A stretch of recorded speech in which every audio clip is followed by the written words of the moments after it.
right, on this Garlic Marketing Show, we're going to talk about AI content, email open rates, how to get more emails. Should you write daily emails? We're going to talk about how to train AI to write great content, the secrets to it. We're going to talk about how Tom here, Tom, say hi. Hi. Tom started an email service provider years ago, sold it, and how he actually is able to send out 8 emails a day without a single opt-out. We're going to talk about the BS of 80/20 on value content, the myth of daily emails and the huge mistakes, and the essential email campaigns you need, and his book, which you can get access to all the bonuses in his book. You can get access to our YouTube planner to make you a trusted advisor, as well as the show notes and the checklist, all by clicking below, and get all of that. Plus, you'll get access to more great Garlic Marketing Show episodes. Don't forget, it's brought to you by videocasestory.com. One of the best ways to create amazing content is through your customer stories. We'll help you collect, craft, and deliver those. All right, let's get started. My name is Gino Wickman. I was introduced to Ian, and that's what brought me into this video world and got me embracing this video world. And Ian did exactly what I hoped. He got me really comfortable with putting videos out to the world and having a great strategy around putting videos out to the world, because there's so much more than just shooting a video. And so the way that he positions those videos, optimizes those videos, he's done a great job. All right. Yeah. Tom's been doing this for what, 6 months? Doing it. Yeah. Well, you threw me. The first question you threw me. Oh, more like a quarter century, but 6 months, quarter century, time flies. Yeah. Tom developed one of the first email service providers, sold that, and has been, working with all sorts of clients, helping them develop content and the tech to deliver. Because I think this is the part where I see so many people fail, is they create good content, but then they don't deliver the right content to the right people at the right time. And they just think social media is going to do it automatically for them. Tom, tell us a little bit about like your evolution of seeing this and how you've kind of gotten to this point. Yeah, so thanks, Ian. You mentioned the email marketing company. I started that in 2001, an email service provider business, the software to create, deliver, and track email campaigns. And that was after I spent about a decade in the newspaper industry and watched the evolution and the beginning of the downfall of especially print media and the changing of how buyers and sellers connect. So newspapers, print advertisements, that still works to a certain extent, but the internet changed everything. And so in 2001, I started this email service provider company, and it was really early in the game, before most people had heard of email marketing, much less tried it. We had a lot of business people come to us and say, sounds cool. I'll send emails to a bunch of people at once and track who opens and clicks. That's great. We'll do it. Sell us a list. And we'd say, well, no, we're not going to sell you a list. We're going to help you build a list. And they'd say, build a list? What does that mean? And so we decided back in 2001, not just to build a software company, but to build an agency around the software company, helping our clients with lead gen, landing pages, which that term didn't even exist back in the day, follow-up sequences, and all this sort of stuff. And the thing that we saw over 19 years of running this business before I sold it in 2019 is that when businesses are struggling with their marketing, there are really often a couple of things at play. Number one is they're really quick to chase the shiny tech squirrel. Give me a fancier machine. I need fancier software. Or they're really quick to chase the shiny tactic. Oh, build me a fancier funnel. I need a new trick.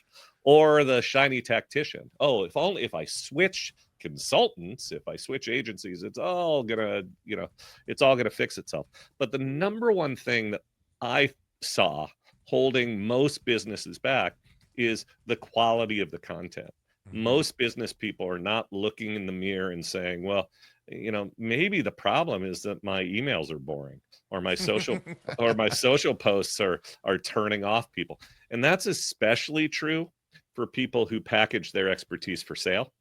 Yep. Coaches, consultants, professional service providers, lawyers, and so forth, they get paid for what they know.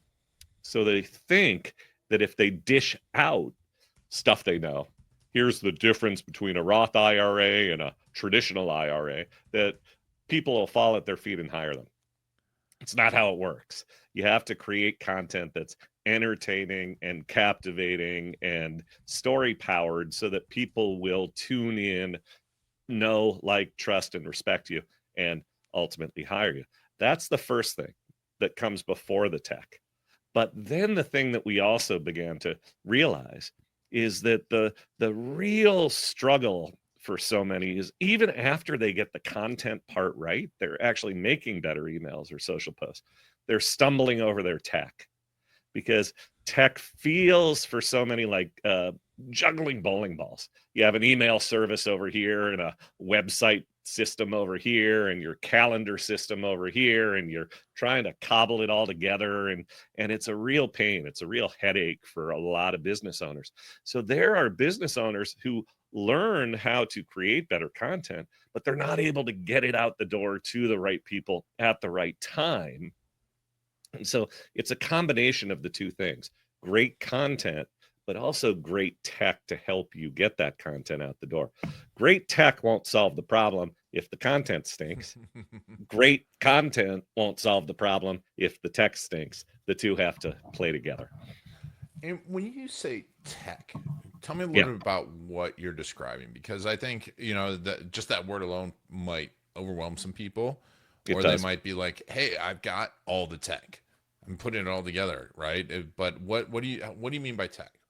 Well, there, on one hand, I do mean the technical machinery, the systems, the software, and so forth to run your business. So let's take, for example, an author who has a book and wants to use that book for lead generation.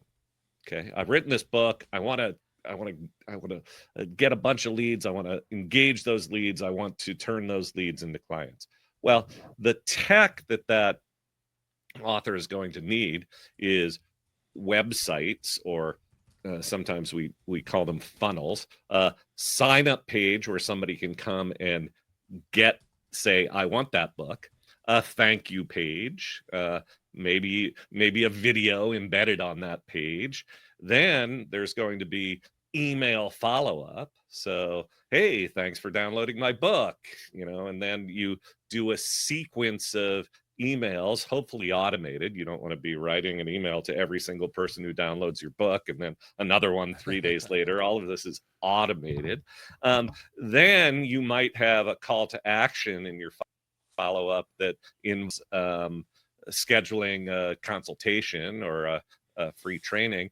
That requires booking software. So now all of a sudden I've already described 3 pieces of software and questions about where is it hosted, what happens if it breaks, all of this stuff. So when I talk about juggling bowling balls and tech, that's really what I'm talking about, the machinery and the software and the systems required. Now, underneath that, there's a whole lot of strategy and design, how to build that landing page, what to say on the thank you page, how to do the follow-up sequences. So when we talk about the technical side, we're also talking about strategy around, communication strategy to maximize the effectiveness of these tools.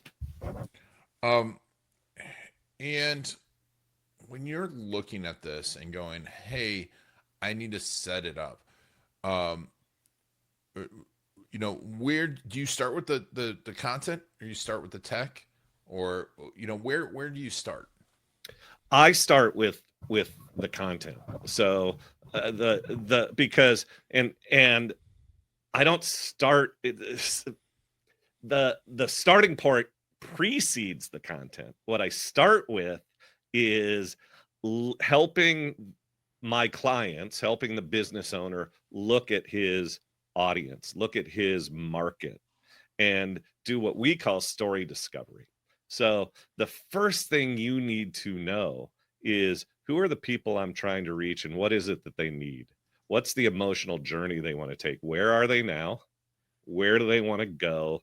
And how can I enable that journey? What products and services do I have that can enable the journey from before to after, from not so good to great, from stuck to unstuck, from frustrated to relieved? So understanding the journey and the emotional journey that your prospects want to take precedes the creation of content. In fact, it makes content creation much more simple. There's a great copywriter from the 20th century, a guy named Eugene Schwartz, wrote a book called Breakthrough Advertising. A lot of copywriters consider it the Bible of professional copywriting. Anyway, Eugene Schwartz made millions of dollars, perhaps billions, for his clients and for himself. Wrote hundreds, thousands of ads, never suffered from writer's block. And Eugene Schwartz has a great quote that I believe explains that. The quote is, "Copy is not written, copy is assembled."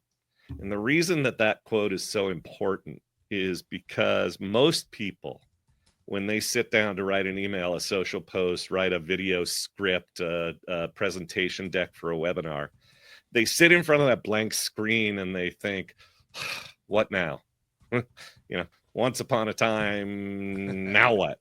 And they're waiting for the muse to strike. They're thinking that they don't have what it takes, that it's this creative, magical, mystical act, and that they're not a creative, magical, mystical being.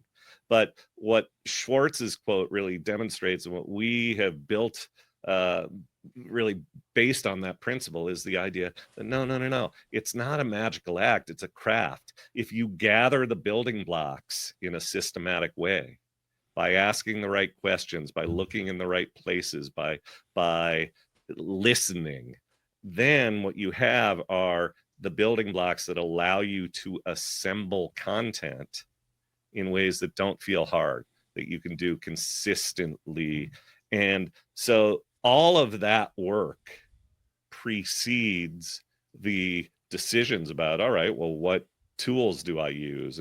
And because whether it is a email or a social post or a video, YouTube channel, the core messaging that you're going to put out there is all about just reassembling the same sets of building blocks that you gather in this process that we call story discovery. And, I mean, I 100% agree. We talk to people's video case survey, talk to people's clients. We're like, the first thing you need to do is really interview them and listen to them and know them. And then from there, it's like, hey, we create the stories. But now which is awesome and powerful, but it needs to be delivered. And so when you talk to a company and they've done this, or, like with us with like video case stories, someone has their case stories, what are the ways that you think, like the first 3 or 4 things that every business needs well, I wouldn't say tech wise, but I hate to use the word funnel, but let's say campaign wise, what are the absolute essential things that every business needs campaign wise? Yeah, I love that question. And the implied in that question is campaign and follow up. So somebody raises their hand and you follow up. So the first thing we look for with a business is what are they doing with email marketing? So there are a lot of business people out there who have sort of fallen for the idea that, oh, social media, it's free, and oh, it's the new thing. Email marketing's dead, and I can do it all on social media or TikTok or wherever. Email marketing still works, and email marketing is still the essential communication channel for ultimately converting warm prospects into clients. Now, you have your YouTube channel, you have your social media, you have your other places where you make connections and you build your brand and people get to know you. But the first thing we look for is, do you give people an opportunity to raise their hand and say, I want to join your email list? So campaign number one is join my list. And there should be clear calls to action all over your website, not buried in the footer, not just passing mention, maybe in the middle of the front page of the site, but every page of your website, up in the header, in the footer, on the front page, at the bottom of blog posts, join our email list. And then there are follow-up emails that immediately go out, because it's not just get them to raise their hand, but get them to raise their hand and then immediately engage with them. Now, the second thing that we recommend is that you have some kind, at least one, some kind of compelling lead magnet on your site.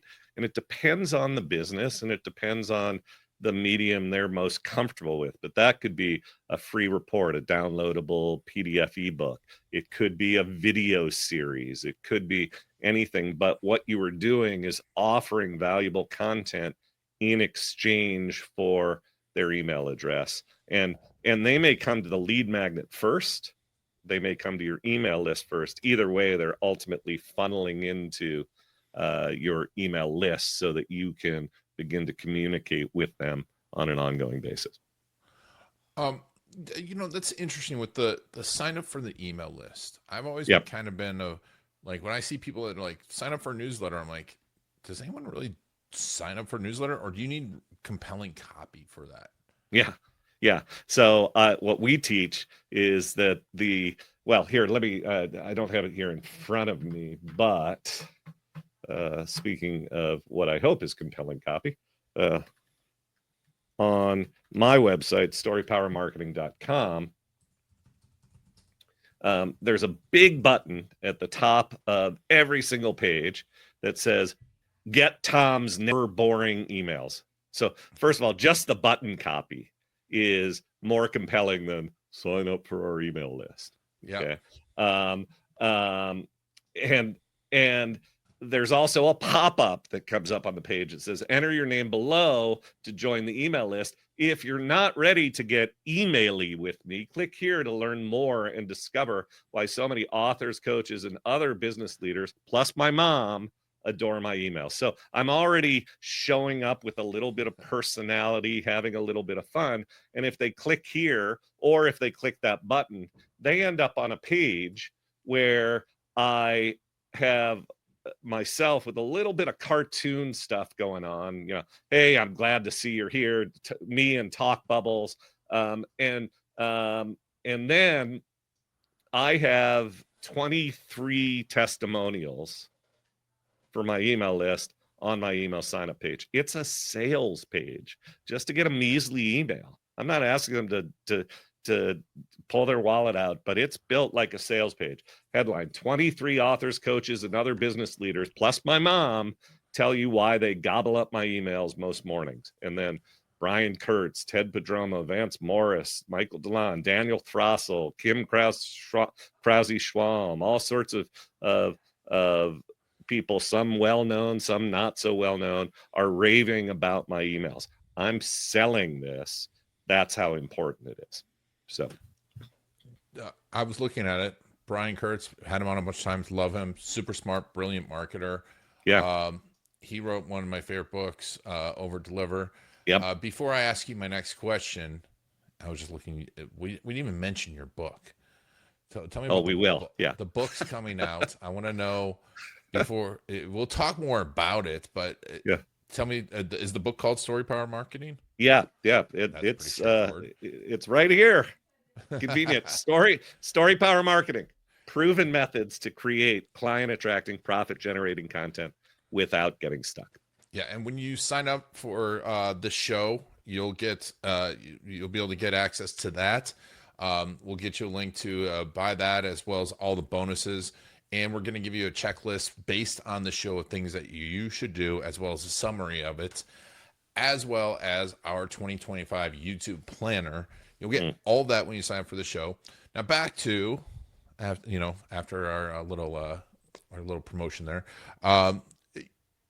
I saw Brian said daily emails too much. You got to sign up for Tom's emails.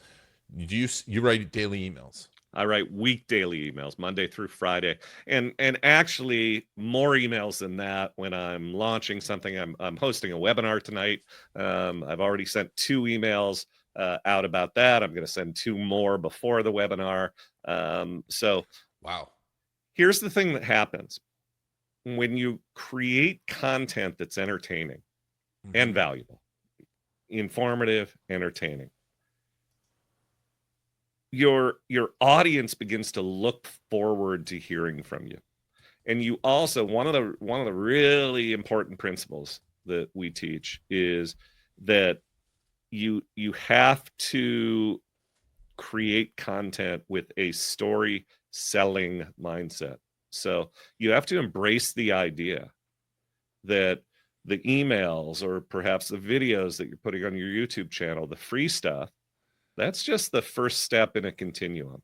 And that when you offer something for sale, you're not imposing on anyone. You're actually just taking them one step further across the bridge to where they want to go and they need to go. And so what happens with too many people is they send fewer emails because they don't want to be a pest. They don't put calls to action in their emails. And worst yet, they buy this BS suggestion that 80% of your content should be just value and 20% of your email should be the promotional stuff where you promote your events or your products or your services.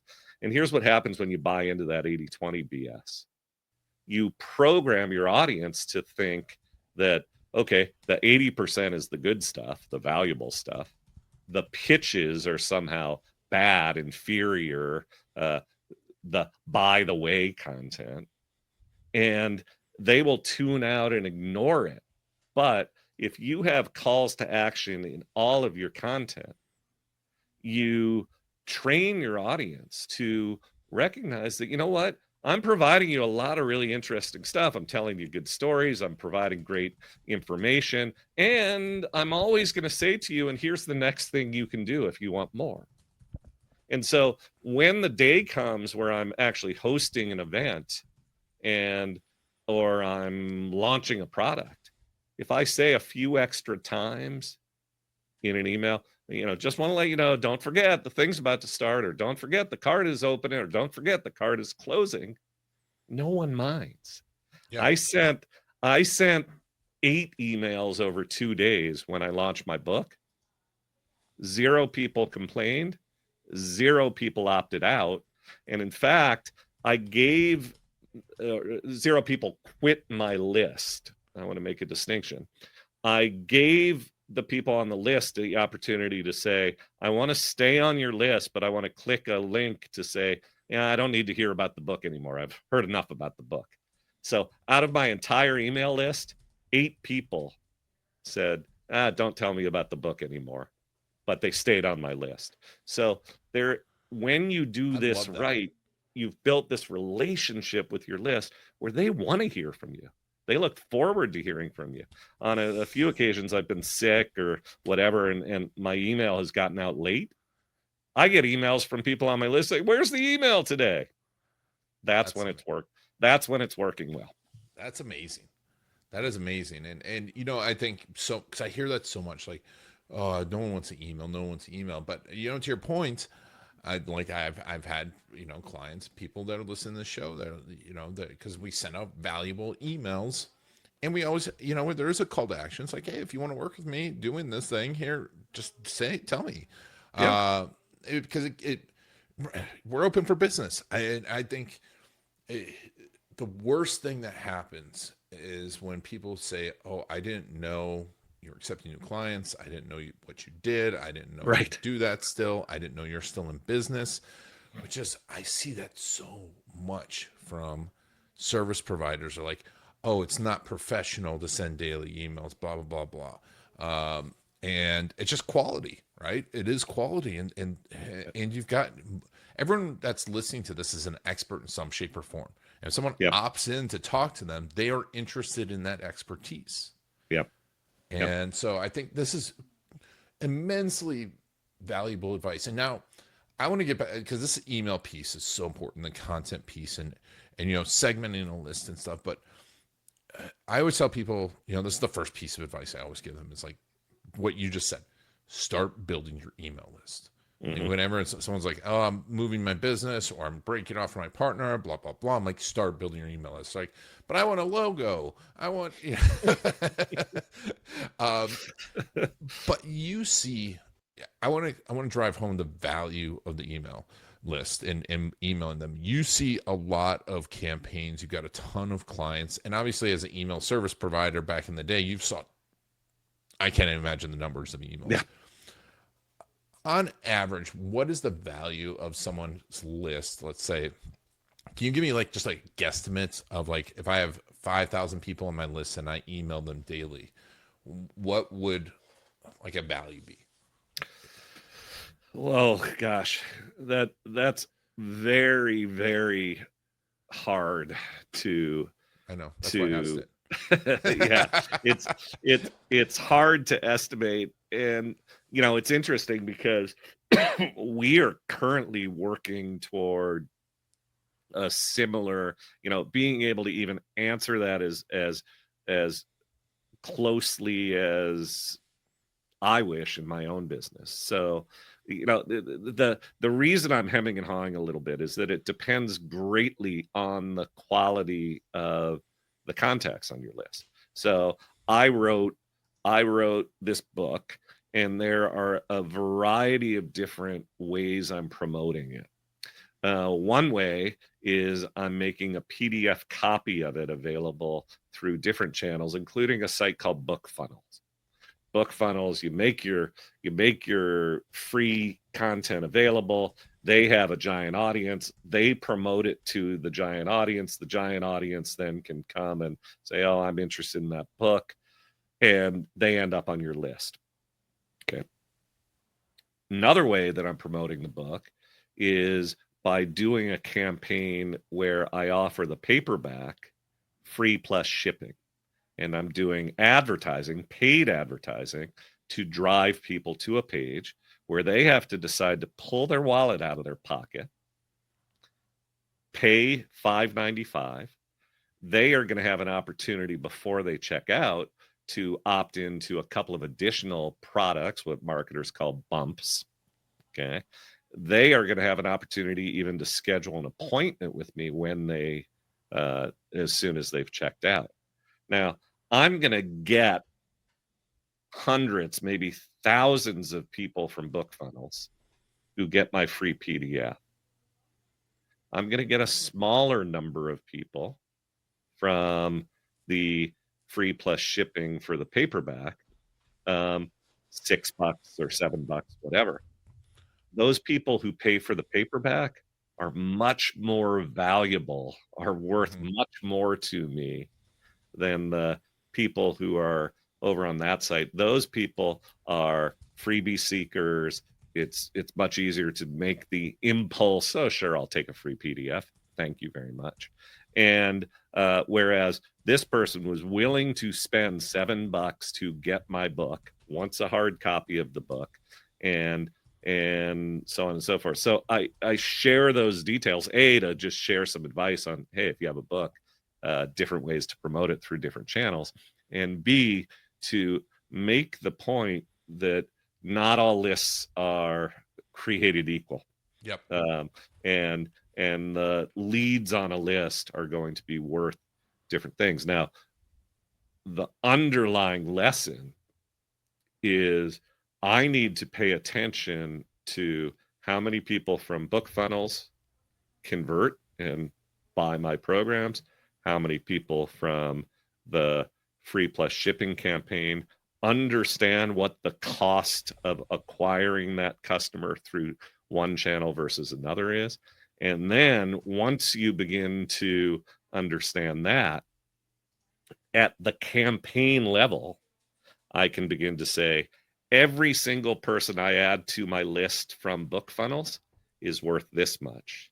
Every single person I add to my list from the free plus shipping is worth this much. That becomes a more accurate and meaningful metric to me than just saying broadly, everybody I add to my list is worth this much. It's a complicated stew. It is. Yeah, and Yep. the reason I asked is just because I think people way underestimate the value of their email list. Yeah. And way underestimate like the value of keeping in touch with that email list. Mm-hmm. And like, and I don't do what you do, but I think it's one of the most important things people can do. Mm-hmm. Is set up like is doing that, is emailing your list regularly, posting regularly, but valuable content like you talked about. Because Yep. like you said, I get people that are like, you know what, I get so much email, but when I see your email pop up, I open it up, and they're like, I've been waiting for time to work with you, I've been waiting for time, blah blah blah, and get referrals from it is the most valuable thing.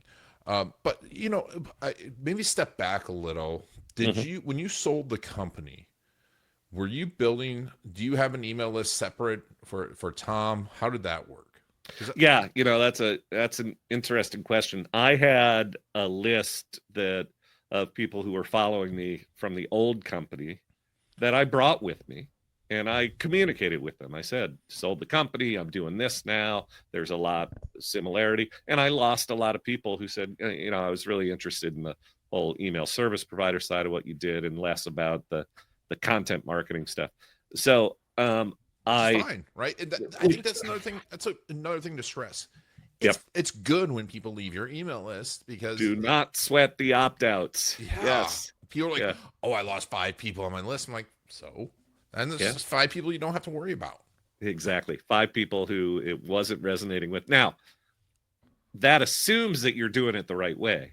Yes. If people are fleeing your email list because they hate you and your content, well, okay, there may be something else going on. But if you're doing it the right way, part of what you're doing is qualifying prospects and disqualifying suspects. Get rid of the ones who aren't interested in what you do, who don't care, who are offended if you have calls to action. So all of that is good. But back to your question, yeah, we purged a number of people, or they left the list. All good. And then we began to do the sorts of things that we're doing. We began to have webinars on the various topics that I teach that drew people in. We began to put lead magnets out there. We have the calls to action for the website. There are all sorts of list building strategies that we've implemented. One that marketers often call other people's lists. So other people's lists is not I'll give you my list if you give me your list. You don't want to play that game. No. But other people's lists is I'll promote your lead magnet if you promote mine. Those sorts of things. You establish partnerships with other people where there's overlap in the audience and cross promotional value, and they introduce you to their audience, you introduce them to your audience, and both sides win. So I have been, for the several years that I've been running Story Power Marketing, building and building and building a list and a following. And I'm now at this point where I like to say that most people think the number one factor that influences whether your email gets opened is the subject line. And sure, the subject line matters, but if you're doing this right, you get to the point where you realize the number one factor in getting your email opened is the from name. My subject lines, I worry about them. I don't purposely make crummy subject lines, but if I wrote an email with a crummy subject line, I don't care. It's not a big deal, because when people see it's from Tom Ruwitch, they want to open the email. I love that. And it's great advice that so few people think about. Mm-hmm. Now, that said, what's your best performing subject line of all time? Ooh, I don't even know off the top of my head. I don't know. And part of why I don't know is as important as the sort of top line metrics are in email, or as I'll rephrase it, as much as we pay attention to the top line metrics, open rates and so forth, um, those stats don't concern me much because there's so many variables that affect it. So what I've not actually studied, and probably should, is ultimately which subject lines put people into a funnel that resulted in a sale. In the end, I care about the bottom line, which one's converted, and I could probably do a quick search and see which one generated the highest open rate, but I don't really worry about open rates. Yeah, no, that's Yep. interesting. That is interesting, not worrying about open rates, and it comes back to the same thing, I talk about with YouTube, is like worrying about the traffic is dumb. Right. Because I have clients that have literally 50 views on a video and have made hundreds of thousands of dollars from that video because the right people saw it and it resonated with that person. Yep. And coming back to what we said before, you, as much as great marketing is about speaking to the right people, it's about turning off the wrong people too. Yep. And because it's like, if you worry about everyone, you're speaking to no one. Yeah. That's amazing. So like, we learn all the secrets of all the technology and all the content in the book, right? The book is more about the content. The book is more about the content and less about the tech. But I think the next book may be more about the tech. I will say one thing about tech. One of the most important chapters in the book is about tech. It's about AI, and it's the chapter I struggled with the most because I'm writing this book, and while writing this book, ChatGPT happens, and the explosion of AI and large language models and public adoption of all that stuff happens, and it's changing the way people create content, and I want to sort of catch that tiger by the tail in a way that I can say something meaningful about it, yet believe that 5 years from now, when somebody picks up the book, it will still feel meaningful. It'll still be correct. And I'm doing a ton of stuff with AI, and we're weaving AI tools that we're building into the marketing automation platform, Implementum, that we've built. And the thing that I ended up saying about AI is that if you want to use AI properly, especially for content creation, you have to keep the facts straight, FACT straight, facts. And here's what I mean by that. F stands for framework. So if you say to ChatGPT, I want to write an email about topic X so that people hire me as a consultant in industry Y, ChatGPT will spit out an email, but it may be, and it might be more eloquent than you could spit out if you were just working from scratch. But there are different marketing frameworks and different writing frameworks, some that work, some that don't, some that are right for various industries, some that aren't. We teach a framework in this book called the plan framework. Every email must have a promise. It must have some kind of lesson, must have an anecdote or story, and there must be a next step. Before we ever use AI to draft an email or a social post or a video script, we teach AI the framework so that we know that what comes out the other side is the same way that we might produce the content if we were doing it ourselves. We also control what AI has access to. If you ask ChatGPT to go and write you something or find you an answer, it goes to its whole library of everything. It was trained on the internet.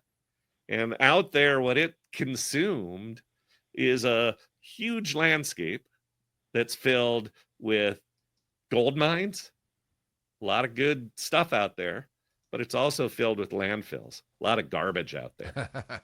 and and and if you don't control what your AI has access to, then you're going to get as much garbage as you are going to get gold.